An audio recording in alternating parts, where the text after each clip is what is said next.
Em 1979, eu hospedei na nossa casa, a Carmita e eu, nós hospedamos o pastor Frederico Vitols. Frederico Vitols foi o pastor fundador desta igreja. Eu tenho aqui na minha frente a irmã Olga, de 101 anos de idade. Ela é das primeiras da geração de 1939. E o Frederico Vitols esteve na nossa casa. Ele veio para a comemoração dos 40 anos de história dessa igreja. Era um homem muito querido. Talvez o maior hebraísta que eu conheci pessoalmente. Ele era um estudioso da Bíblia e do hebraico, foi professor muitos anos. E ele me contou uma história. Ele disse: você sabe, Glênio, como essa igreja surgiu? E ele disse: olha,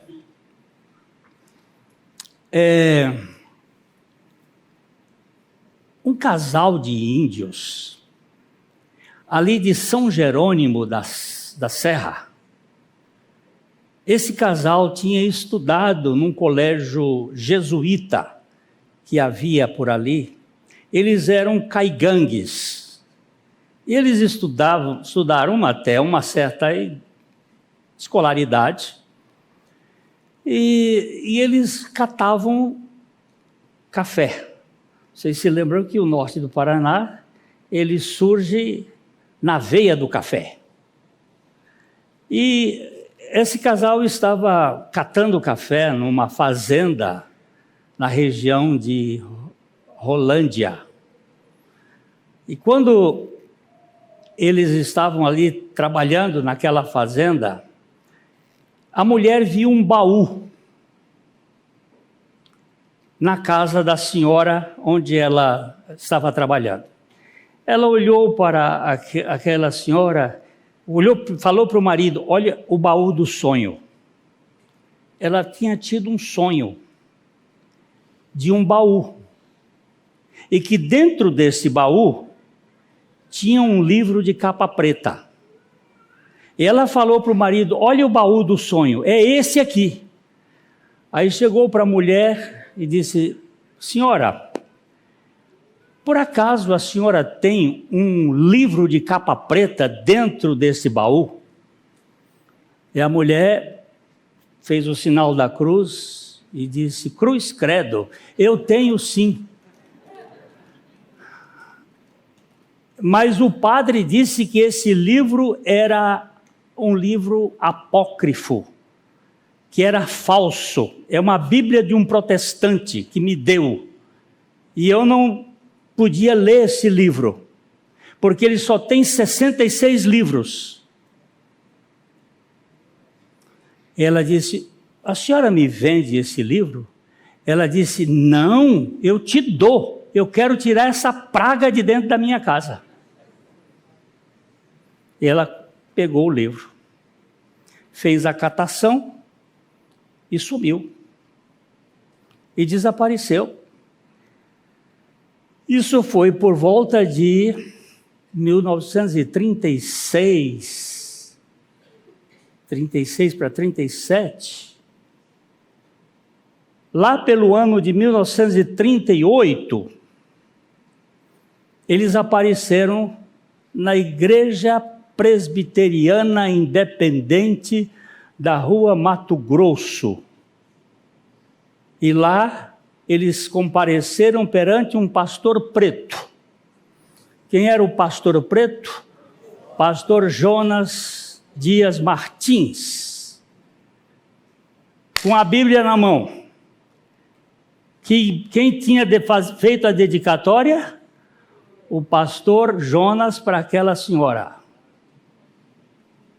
Aí o pastor Jonas viu, examinou-os, eles dizendo: nós queremos ser batizados. Nós lemos a Bíblia em 2 anos e agora queremos ser batizados.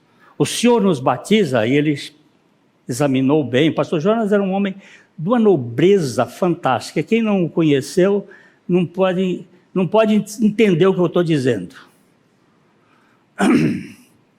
Aí ele disse, sim, meus irmãos, nós vamos batizar.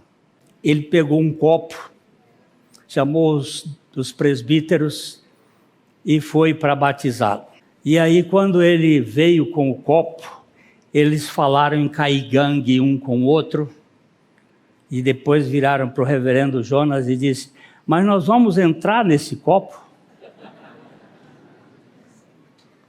Aí ele disse, não, meus irmãos, nós não batizamos aqui por imersão, nós batizamos por aspersão.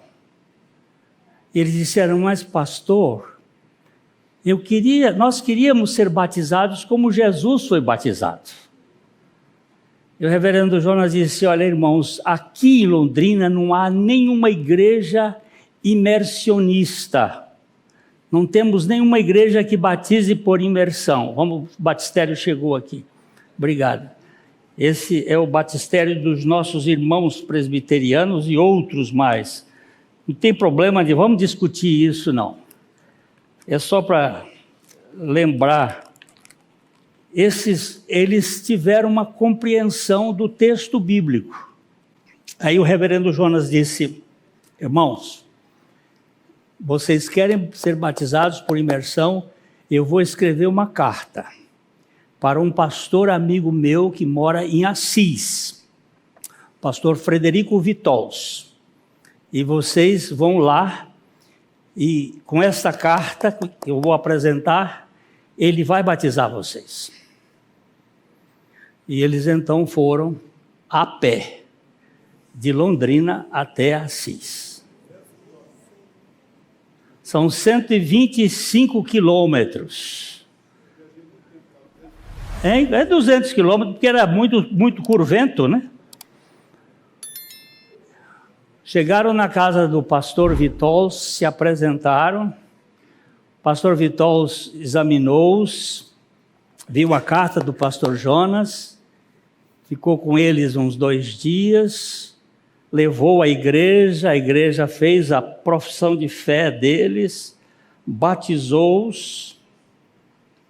Então, o pastor Vitols tirou um dinheiro, disse, irmãos, aqui está o dinheiro para vocês comprarem a passagem de volta na Catita. Sabe o que é Catita? Não sabem, não? Foi os primeiros ônibus da Garcia. Olha, isso é 1938. Vocês vão comprar passagem para vocês virem para Londrina.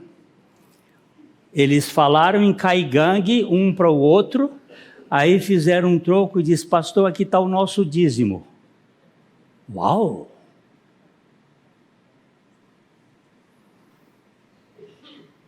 Nunca tiveram pastor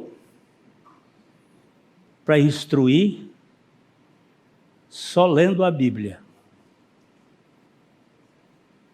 Por causa de um sonho.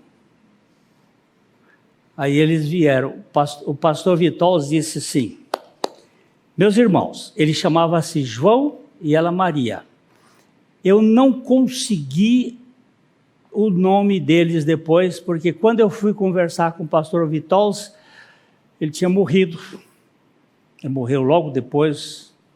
Eu não tive mais o privilégio de saber o nome deles, para saber se tinham descendentes. Só sei que era João e Maria. E ele disse, onde é que vocês moram? Moramos num sítio em Ibiporã, em tal lugar assim. 2 meses depois, o pastor Vitols veio e começou a procurá-los, achou-os, e aí começou a mexer e andar procurando, e aí começou a encontrar gente, os Moritz,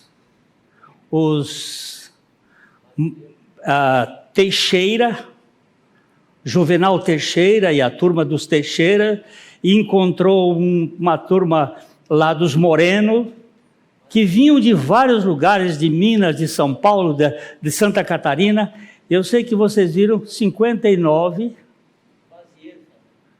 Mazieiro, 59 pessoas foram organizadas, reunidas lá em Ibiporã, no dia 13 de maio de 1939, e foi organizada essa igreja.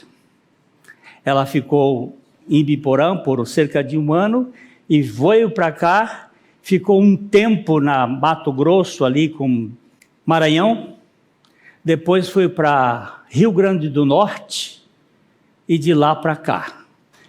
Mas o que eu queria dizer é que um sonho fala de uma coisa que a gente precisa entender. Muitas vezes Deus fala através dos sonhos.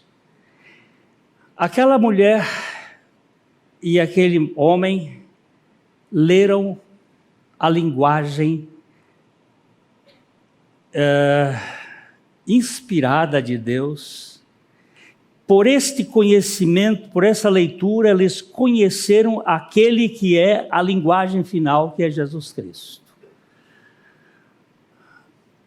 Eu sei que hoje existem muitas formas de evangelização, mas a melhor forma de evangelização é a palavra de Deus, é ler a palavra de Deus, é conhecer a palavra de Deus, é através da palavra. Paulo diz a Timóteo: pregue a palavra, e diz: prossiga na leitura. Que leitura era essa? A leitura da palavra, a leitura do Velho Testamento, a leitura dos textos e depois das cartas, porque essas cartas só vieram surgir muito tempo depois, e os livros do Novo Testamento. Então, meus irmãos, nós temos uma história desta igreja marcada pela palavra. O início dela, o pastor Vitor me disse: eu fiquei constrangido pelo testemunho daqueles dois irmãos, que me obrigaram a vir buscá-los, porque tratava-se de pessoas que tinham tido o descortinamento, tirou o véu através da palavra de Deus. Não houve pastores, nem evangelistas, nem ninguém, simplesmente a palavra de Deus.